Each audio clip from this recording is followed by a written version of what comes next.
আমাদের এলাকার অনেক হুজুর জর্দা খান, খিতাল লাগি খান। আপনারা ইতা বালা না, ইতা সারি দাও।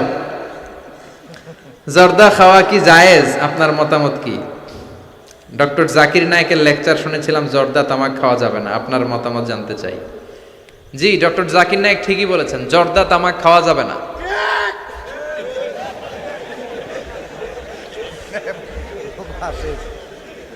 জর্দা তামাক খাওয়া যাবে না, কারণ সিগারেট খাওয়া হারাম, তাই না? যদিও অনেকে হারাম বলতে চায় না, মাকরুহে তাহারিমি বলে। মাকরুহে তাহারিমি বললে তো একই কথা, করিবুন ইলাল হারাম, হারামের কাছাকাছি। তো সিগারেটে যেটা পুরে পুরে খায়, আগুন দিয়ে পুরায় খায়, জর্দার মধ্যে ওটা আস্তে আস্তে চাবায় খায়। কথা বলেন। তো সিগারেট যদি হারাম হয়, জর্দা তো আরো আগে হারাম। এই জর্দা, সিগারেট এগুলোর সাথে মুসলমানের সম্পর্ক নাই। এই সিগারেটের যে ধোঁয়া, এটা জাহান্নামের আলামত। ধোঁয়া পাওয়া যাবে কই? কথা কয় না। জাহান্নামে থাকবে আগুন। সিগারেট খেতে কি লাগে? আগুন খায়, আগুন পেটের ভিতরে ঢুকায়, আছে না নাই? পৃথিবীতে সিগারেটটা এমন একটা খাবার, এই একটা খাবারে শুধু টয়লেটে বসে খাওয়া যায়। কথা খুব কা, তাই না? সিগারেট ছাড়া কোনো জিনিস কেউ কোনোদিন টয়লেটে বসে খায় না, শুধু সিগারেটই খায়। আবার সিগারেট হয় টোবাকো প্ল্যান্টস থেকে, মানে তামাক পাতা থেকে। তামাক গাছ আসেনি এখানে? তামাক গাছ যেখানে চাষ করে ওইখানে কোনো বেড়া দেওয়া লাগে না, ওটা ছাগলও খায় না। ছাগলেও খায় না, ছাগলও মুখ দেয় না।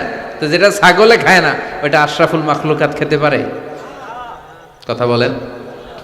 আচ্ছা, পৃথিবীর এইটাই একমাত্র পণ্য যে পণ্যের গায়ে এই পণ্যের বদনাম আর দুর্নাম লেখা থাকে। এটার গায়ে লেখা থাকে স্মোকিং কজেস ক্যান্সার, ধূমপান কর্কট রোগের কারণ, ধূমপান করলে ক্যান্সার রোগ হয়, আছে না নাই? আচ্ছা, কোন চকলেটের গায়ে যদি লেখা থাকে এই চকলেট খাওয়া মাত্রই ডায়রিয়া হয়, খাইবেন? কমু তোরটা তুই খা, তোর ডায়রিয়া হোক। কথা বলেন। কেউ খাবো না, কারণ এইটার বদনাম লেখা এটার গায়ে, খামু কেন? কিন্তু সিগারেটের মধ্যে বদনাম লেখা থাকা সত্ত্বেও মানুষ ধোয়া করে খায়, আর জর্দার মধ্যে এটা আস্তা খায়। এই জন্য সিগারেটও খাওয়া যাবে না, জর্দাও খাওয়া যাবে। কোন আলিম যদি খান, এটা ঠিক না। ওই ভাইকে বলবো আপনি ছেড়ে দেন, আস্তে আস্তে অভ্যাস করেন, পারবেন। একবারে ছাড়া যায় না। কথা বলেন। অনেক দিনের অভ্যাস। যে বেটা প্রতিদিন 10টা গোল্ড লিফ খায়, কয়টা?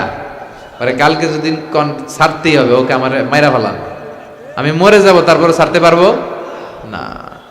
ওরে খাইতে দিতে হবে। কি দিতে হবে? ওরে কমায় কমায় খাইতে দিতে হবে। ওরে বলতে হবে কালকের থেকে 9টা করে খান। কয়টা করে? যে 10টা খায়, ওর 9টা খেলে চলবে না?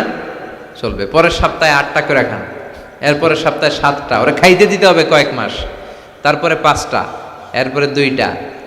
যেই সপ্তাহে ও 2টা করে খায় অভ্যস্ত, এরপরের সপ্তাহে একটাও খাইতে পারবে, ঠিক কিনা? যেই সপ্তাহে ও 1টা করে খাইলেও চলে, এরপরের সপ্তাহে না খাইলেও চলে। কথা বলেন।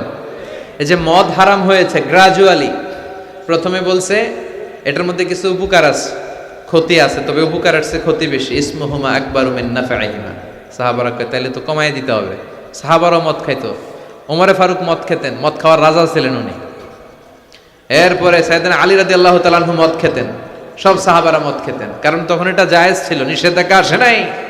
যখন বলা হলো ক্ষতি আছে বেশি, খাওয়া কমাই দিলেন। এরপর একবার সাইয়েদনা আলী রাদিয়াল্লাহু তাআলা আনহু মদ খেয়ে নামাজে দাঁড়াইছে, আর এরকম মাতলামি করতেছে, আর পড়তেছে আ'বুদু মা তা'বুদুন। লা আ'বুদু মা তা'বুদুনের জায়গায় মাতলামের ছোটা কি পড়ে?